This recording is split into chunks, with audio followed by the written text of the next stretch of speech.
നമസ്കാരം. മനോഹരം മഹാവനം ഇരുണ്ടഗാധമെങ്കിലും അനേകമുണ്ടു കാത്തിടേണ്ട മാമക പ്രതിജ്ഞകൾ.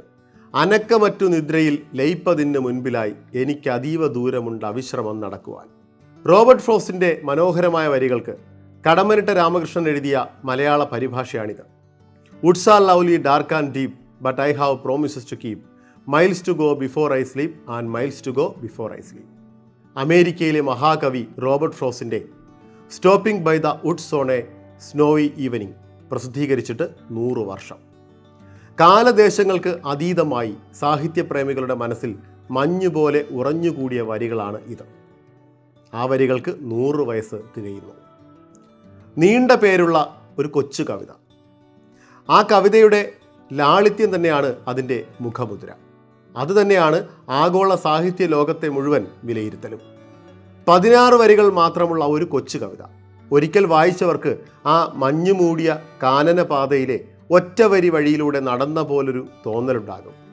ഒരുപാട് കാര്യങ്ങൾ ചെയ്തു തീർക്കാനുള്ള ഹ്രസ്വമായ ജീവിതത്തെയാണ് റോബർട്ട് ഫ്രോസ്റ്റ് ഈ ചെറിയ വരികളിലൂടെ സൂചിപ്പിക്കുന്നത്.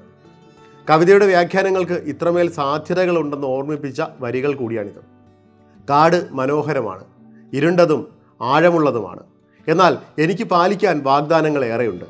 പോകുവാൻ ഏറെ ദൂരമുണ്ട്. വീണുറങ്ങുന്നതിന് മുമ്പായി ലക്ഷ്യസ്ഥാനത്തെത്തണം.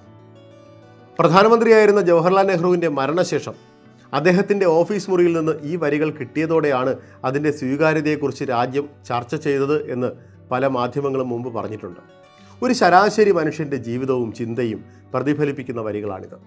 മനുഷ്യൻ്റെ അസ്തിത്വത്തെ പ്രതിപാദിക്കുന്നതിനൊപ്പം മരണത്തിൻ്റെ അനിവാര്യതയും പറയുന്ന എഴുത്തുകളാണ് റോബർട്ട് ഫ്രോസ്റ്റിൻ്റേത്. ഇരുണ്ട മനസ്സിൻ്റെ താളപ്പിഴയും വിഷാദവും പ്രിയപ്പെട്ടവരുടെ മരണവുമെല്ലാം തളർത്തിയ ജീവിതത്തിലാണ് ഇത്ര മനോഹരമായ വരികൾ പിറന്നു വീണത്. വ്യാഖ്യാനങ്ങൾക്ക് അതീതമായ മാസ്മരികത തുളുമ്പുന്ന വരികൾ. ഈ തണുത്ത കാനനപാതയിൽ ഏറെ ദൂരം പോകുവാനുണ്ടെന്ന് നമ്മളെ ഓർമ്മിപ്പിച്ചുകൊണ്ടേയിരിക്കുന്ന വരികൾ. ആ വരികൾക്കാണ് 100 വയസ്സ് തികയുന്നത്.